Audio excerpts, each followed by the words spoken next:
Hello and welcome to episode 12 of the Pocket Dojo podcast, the show where we talk about making the world a better place by making better things. I'm Paul Crick. And I'm Asha Singh. This is the second of two thematic episodes from the first series of the podcast that we are releasing during the month of May. In today's episode, we're talking about ways we can start to develop our leaders and teams in far more regenerative ways, so they can find their own voice and agency for the critical work of enabling all to flourish. First, Paul is telling us about principles of practice, why they are important and relevant to leadership development today. Then I'm talking to the wonderful Jennifer Hamady about why, as leaders, whether women or men, we need to find our own voice so that we can be authentic, trustworthy, and create real connections with others. Paul will also introduce his GRACE framework, which really helps us to develop our own ability to manage our emotions and deal with whatever life throws at us. Finally, we'll share two important frameworks for developing teams in different ways. I will introduce learning through doing, a process that I have distilled over many years of working with teams who found really great value in taking some breathing space so that they can look at themselves and experiment with new ways to deal with complex challenges effectively. And I'll talk about the Leadership Circle's collective leadership assessment. This is an instrument that I use with teams who prefer a data-driven approach to inform conversations they need to have so they can become more regenerative together. Brilliant. Let's dive in. When we think about the arts or sport, the notion of practicing to become better at something makes complete sense, doesn't it? As someone who plays keyboards and the guitar, then I know that if I'm going to become technically proficient and better at my instruments, I know I need to practice. Yet, when we think about the world of business, then it's probably reasonable to say that most skills don't receive the attention needed beyond what might be called on-the-job training. And even these skills tend to be technical skills rather than the skills we need to work together with others well. This notion of practice, you see, is about a dedicated, patient and mindful approach, not just to learning, but to personal growth. It's a journey, not a sprint, marked by peaks, plateaus, and the occasional dip. Understanding this winding path is crucial to setting realistic expectations and for fueling our perseverance through the inevitable challenges we will face. And what of regular practice? Even in shorter durations, it's the bedrock of sustainable growth, the bedrock of mastery. It isn't mere repetition. It's mindful, deliberate engagement with our craft and with our work. True success then springs from this engagement from a continuous cycle of learning and improvement. It's about resilience, adaptability, and finding deep satisfaction in the process itself. Practice, you see, is not just a means to an end. The discipline, the routine of daily practice can lead to profound insights, not just into the skill or art form we're learning, but more importantly, into ourselves. And as we often say, becoming a leader is the same as becoming yourself. It's that simple, and yet it's also that difficult. So practicing what matters, the processes and patterns, is what helps us to progress on this path. The path to becoming ourselves, to mastering the art of leadership. It's where we sharpen our skills, where personal growth and the practice of leadership unfolds. Hi, Jennifer. How are you? Oh, I'm fantastic. How are you, Paul? I'm doing really good. It's such a pleasure and such an honor to have you on the podcast. Thank you for saying yes, as usual. Oh, at any time and always. It's my pleasure. So we've been talking about the retreat, and I know you were one of the contributors to the research for that, so thank you. What we found was that it was clear that women in the workplace, those that are leading, don't need to be fixed. they're fine, they're strong, they're more than capable. But what did come across was this idea of finding their voice or standing in their voice. And one of the reasons I wanted to talk to you and share your expertise on the podcast was because this is your area of expertise.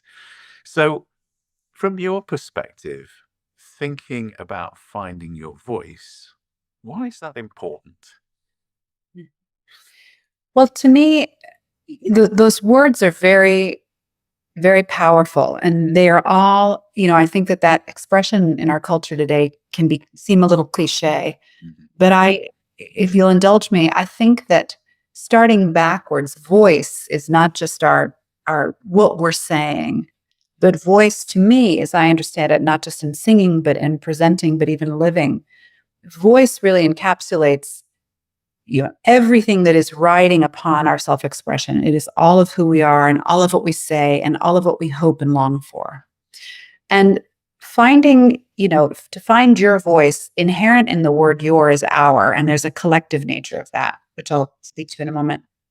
I think that's important too, because I think in isolation, when we're stuck in our heads, that's where fear tends to ferment and exist. But the finding I love, because you've already alluded to this. Finding is not learning a tip or a trick or some new skill. It's uncovering and rediscovering what has always been there, inherent and waiting within us. And so, when you ask about finding our voices or finding your voice, that is all that is present for me. And specifically to your question of why is it important, I think that in the absence of finding or uncovering or rediscovering our voice, our self, our essence, our purpose, our value, our determination, our dreams, we're not living, I don't necessarily believe in a bad life, but we're not fully self-expressed. We can't be fully joyful. There's a crimp in the energy flow.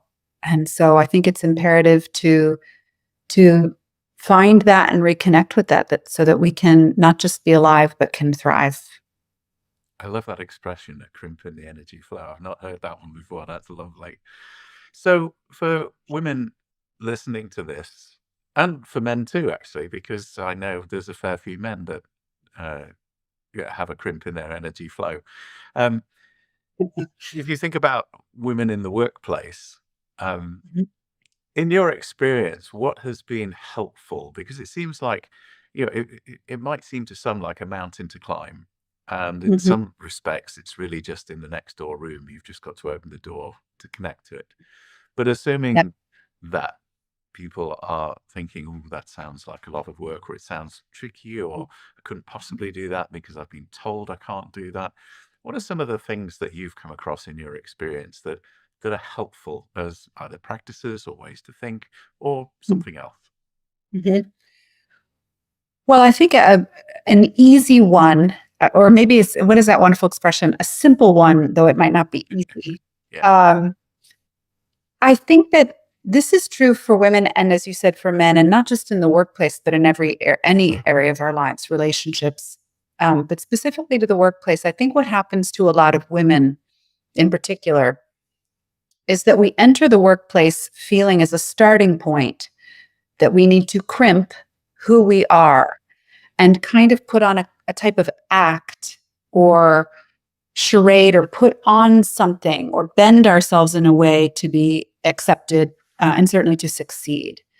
And I would offer, perhaps counterintuitively, the reverse. In practice, it might seem strange, and there is a practice I can offer. But I would begin that in any area of our lives, the fundamentally most important thing that we can do is to make a commitment to ourselves to be most authentically ourselves. And where I think people get stuck with this idea is to be authentically myself. Paul, for example, let's use myself as an example. You invited me so generously onto this podcast, and I feel entirely and completely myself. So taking a shower, making sure I don't have a piece of broccoli in my teeth, that isn't crimping my energy. That isn't me not being myself. I can be 100% who I am and comfortable and make choices that facilitate the ability of our connection to flourish. And so I think that women in the workplace, in particular, men too, to reframe things for themselves, to think, okay, I'm going to go and be who I am. I'm going to prioritize and value that is a priority for me and has to be a commitment that I honor. And then once I'm there, because I'm not stifling my energy or expending my energy trying to figure out how to fit and what to do and say and not do and say, I actually have more energy to really take in the landscape of things and say, okay, now what can I do on top of my being 100% myself that will facilitate connection, that will allow people to better understand me, and will allow myself to more fully integrate and thrive here? And those aren't mutually exclusive things. Our desire to create is one of our deepest human needs and is on a psychological par with the physical needs of food and shelter. It's fundamental to our human experience and something that we all have a longing for and all capable of. Creativity is identified by the World Economic Forum as one of the 3 most critical skills required for organizations to thrive in 2020 and beyond. A recent Gallup study of more than 16,500 employees shows that 3 foundational factors are needed to foster creativity in the workplace, and that they're all too rare. The first is expectations for people to be creative at work. The second is to be given time to be creative, and also to have the freedom to take the risk necessary to be creative. An Adobe study on the case for creativity in the workplace revealed that 32% of employees actually don't feel comfortable with creatively thinking in their career at all. There are many more reports and studies that echo all of these themes. As a result, businesses are clearly missing value that they should be capturing. Closing the gap between the freedom of workers to create and the crying need for their creativity is more than an economic and technological imperative. It's also about honoring the nature of humanity itself. From my own experience, creativity in the workplace was one of those things that people often spoke about, but didn't necessarily support all the way to the end through action. For example, one organization I was a part of spoke to the idea of treasuring wild ducks, which was great. That was until the wild ducks actually took flight and actually started being creative. Then the constraints of hierarchy, conservatism, and the chase to achieve the quarterly numbers often curbed enthusiasm and curtailed any creative endeavors. Being creative is risky because we expose personal viewpoints and tastes and invite judgment and rejection from others around us. We also invite failure, which is never comfortable. And rejection may jeopardize and harm any collective psychological safety that has already been accumulated in the workplace. And rejection on a personal level is something that causes us emotional pain. It's also somewhat intimidating because real creativity usually starts either with a blank canvas, a blank page, or a blank screen, both literally and metaphorically. We're in this place of primal unknowing, and it's not something that we're naturally comfortable with. We feel a need to respond. Without practice, we can feel insecure, because in this place of not knowing what comes next, what happens next, what's expected, or what we need to do next is unclear. Think about sitting at a potter's wheel as a novice and being asked to make a soup bowl, or making your first keynote presentation to a conference room of 1,000 C-level execs. We feel the weight of responsibility to perform in some way, to make a mark and complete the task successfully. Creating requires us to surrender to intuition and to have the courage to make mistakes and to silence the voice of our inner critics and saboteurs. When we invite intuition into the creative process, It often enables the best in ideas to emerge from an internal sense rather than any rational analysis. Ask any creative artist where their best work came from, and they'll often say, well, I don't know. Or they'll talk about the idea coming through them or to them, or they channeled it in some way.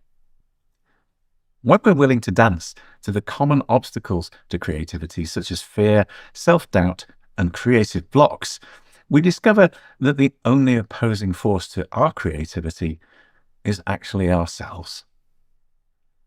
The C in the GRACE framework addresses how to create work and how to deal with these feelings of discomfort with equanimity, integrity, and clarity.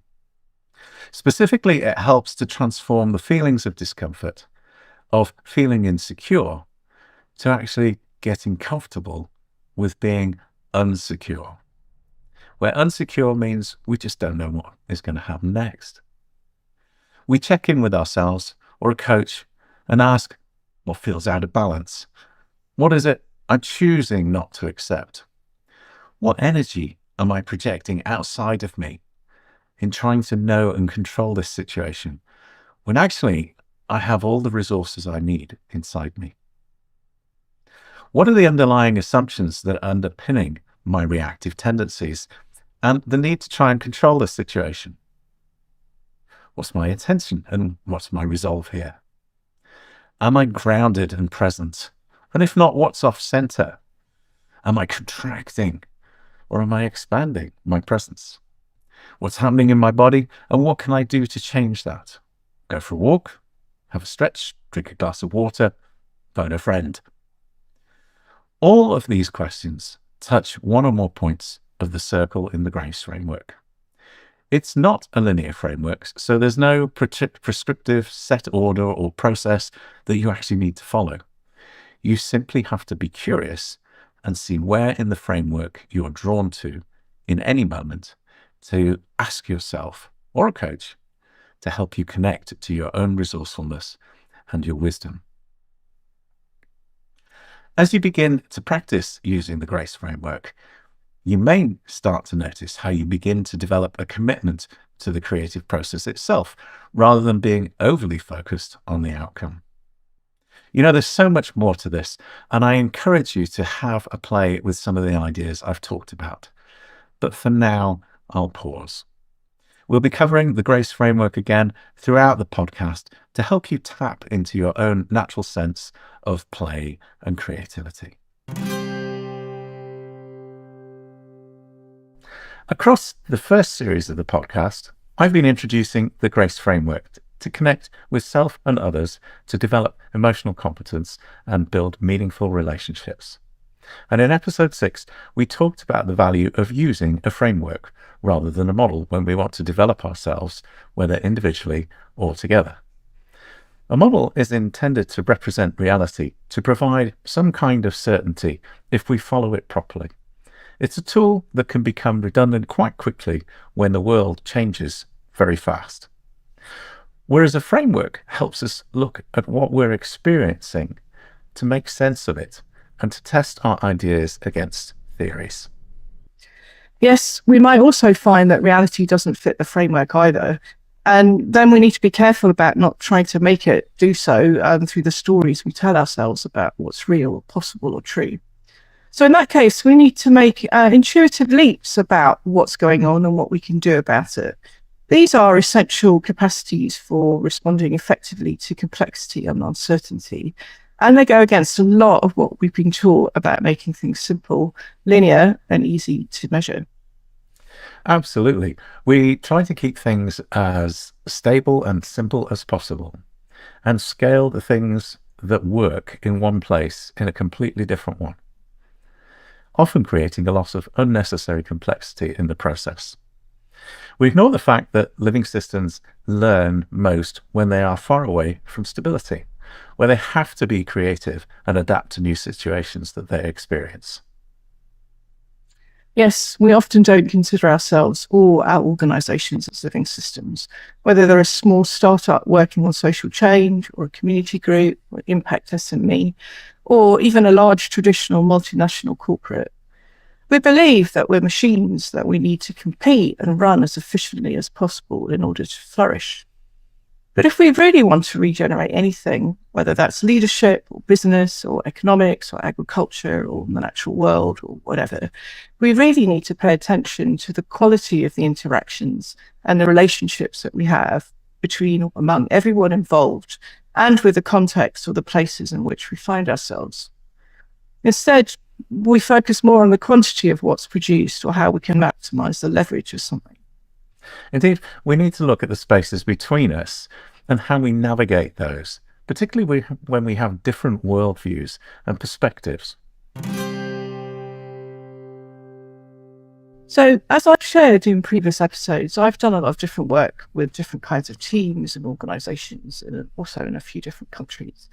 The second framework I'd like to introduce here is the distillation of all of that work really into what's called learning through doing. It's actually a process for developing collectively, and it's the name of my business. So, as you can see in the diagram, learning through doing consists of 3 parts.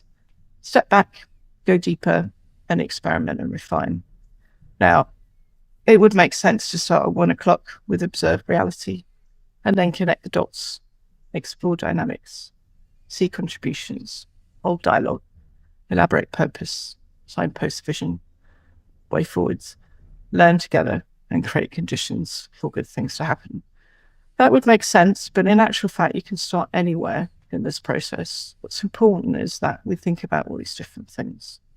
So if I go to the elements of what that means, observing reality means that we're going to tell the story of what's been happening and our different interpretations of it. So I often work with teams and they start to elaborate the kind of narratives about their experience. They see both how different they are and how similar they are. In particular, once they connect the dots. So this is an opportunity to inquire why we're experiencing particular challenges, which rarely have a single cause. This helps us then to explore the dynamics that we're experiencing and illustrate, let's say, bring to the surface some of the thinking and behaviors that create those patterns. We don't do them intentionally, they just arise when we do certain things in certain ways. It would make sense then to go deeper and look at the contributions that we make to the reality that we experience. So it's not something that life isn't something that happens to us. We need to investigate how we make sense of the world and if that worldview or that narrative is still serving us. Then we can start to hold dialogue. So that means a deeper kind of conversation where we play with how to deepen the glue that holds us together. And this helps us to elaborate meaning, shared meaning, not just you or I or other people, but something that we can bring forth that's really important for all of us moving forward. So in other words, a point of common ground. We then need to experiment and refine because we might have to do very different things in different areas, particularly if we're a big team in a multinational organization in different countries and different contexts. So we need to signpost what might be next. We can't necessarily see where to go in a complex environment, but we can identify some first steps to take together. We need to learn together. So we need to share what we're learning about ourselves, one another, and the world around us through this process. And only then, really, are we ready to create some conditions. We could call them simple kind of ground rules to agree on ways of working, governance, and business models that can produce the results that we want. Very good. I can see how your process could be really for teams who need some breathing space to look at themselves and to see what to do differently. What kind of teams have found this approach useful, and what kind of challenges have you used this approach for? Actually, most of the teams we talked about last time, Paul, so cross-functional, multifunctional teams, multinational teams rather, who need to get to know each other and develop trust, particularly when they're under pressure and working remotely or perhaps hybrid in different kind of locations. So they were also looking for better ways to collaborate from sometimes really different perspectives, rather than pulling in different directions and competing for what they perceive as perhaps limited resources or opportunities. So in short, they had to remember that they work for the same organization and agree different ways to approach similar challenges. So that often means experimenting to see what works, and adapt as we go along. And then I've also worked with quite a lot of teams of teams, actually, other words, teams who bring together other groups of teams from different departments in a big organization so that they can solve really complex challenges. That's what I think of as developing real collective leadership. So in other words, where leaders need to become enablers for whatever the group, requires, rather than driving their own functions to deliver something shared. So, not surprisingly, that's what a lot of senior people find really challenging, because it's all about establishing and maintaining relationships across a wide range of areas. And that can be quite difficult when you've spent, most of your professional life in the driving seat and chasing results. So it means creating conditions for good things to happen, which often won't be overnight. So, in short, it's actually all about regeneration. Which frameworks do you use for developing teams or team coaching, Paul? Well, I think it's interesting because as I listen to you speak, we do similar work and use different frameworks, but essentially they do the same thing. So one of the ones I use is a leadership circle collective leadership assessment. And what that is a litmus test that assesses how good do we work together as a collective, and how effective is our leadership in terms of achieving our goals. And essentially what we're looking at is we're looking at the creative structure. What are the creative structure of mind? What are the things that keep us to purpose and to vision?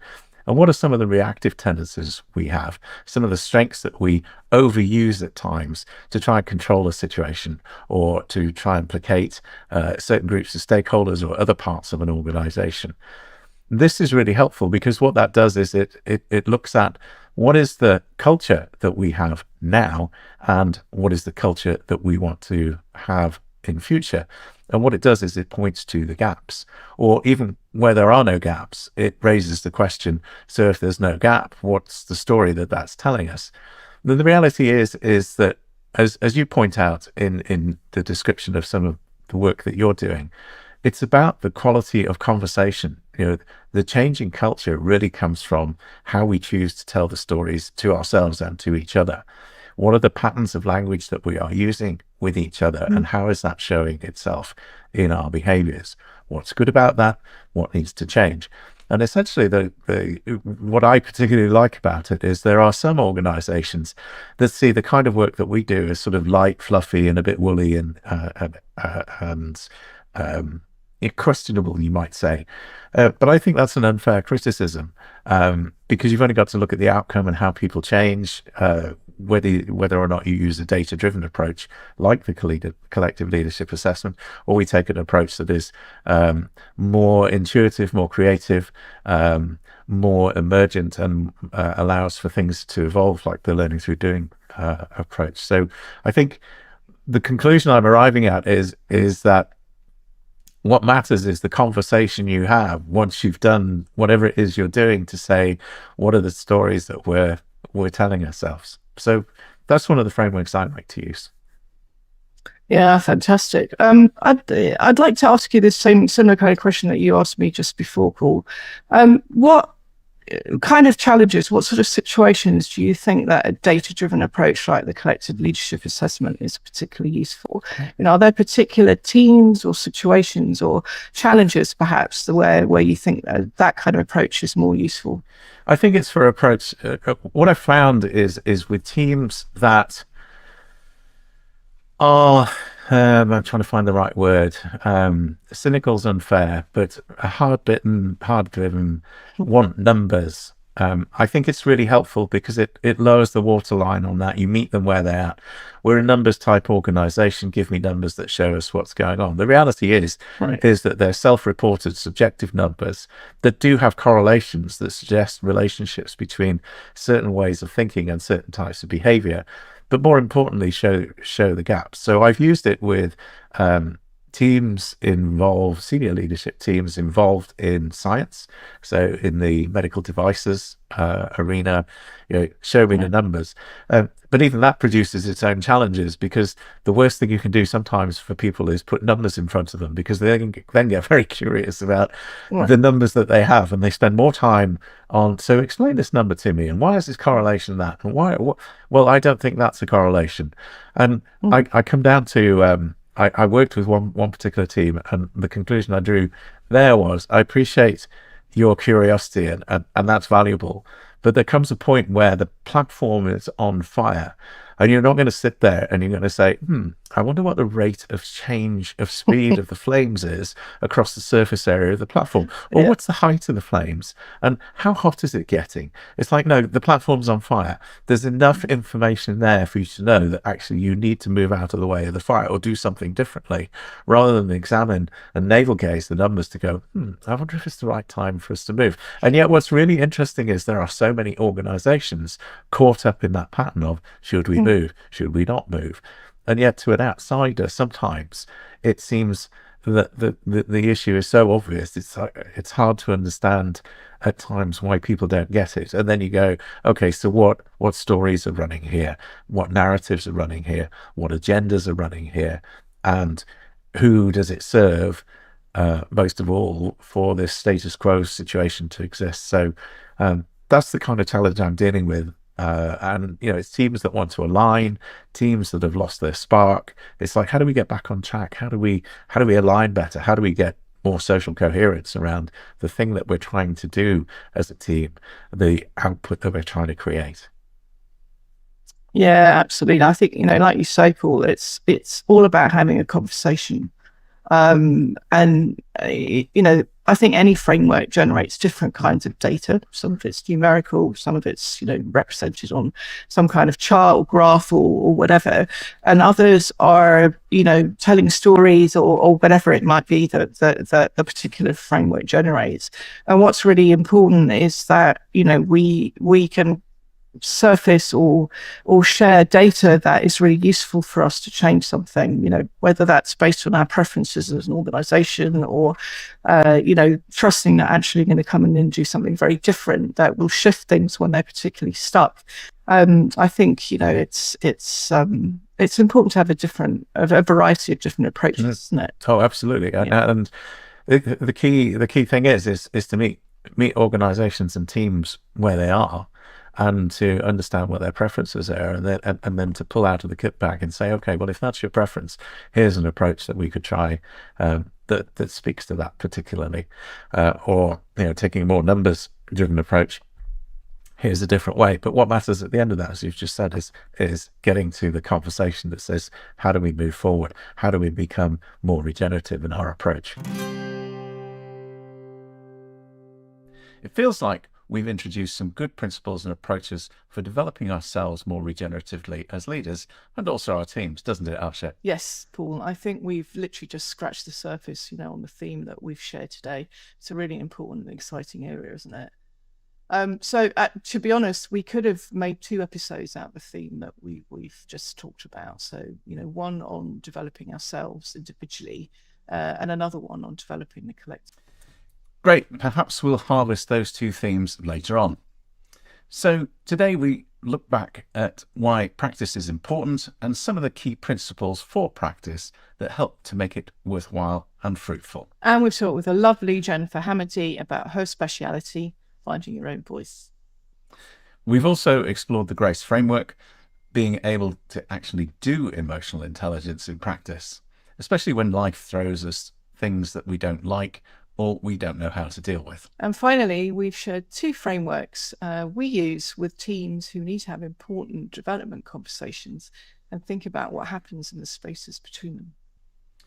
First, Asha's process, learning through doing for teams who recognize they would benefit for some breathing space in which they can look at how they contribute to the reality they experience and how to experiment with new ways to address their emerging challenges effectively. And one of Paul's preferred instruments, the Leadership Circle Collective Leadership Assessment, or CLA as it's known, which provides a team with measured data about how they're showing up interacting and producing results together to inform those development conversations.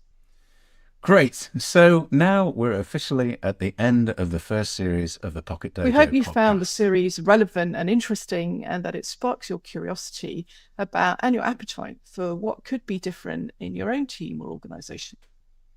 From June, we'll be broadcasting the second series of the podcast, where we'll be exploring regenerative leadership and organizational development with a fantastic lineup of guests who are all actively working in different areas of regeneration. They'll be sharing their stories, practice, and also their challenges on the path of becoming regenerative.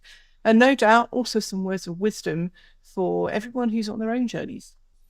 We can't wait to host these conversations and make them available to you. Thanks for watching and listening to the Pocket Dojo podcast. See you soon. Bye for now.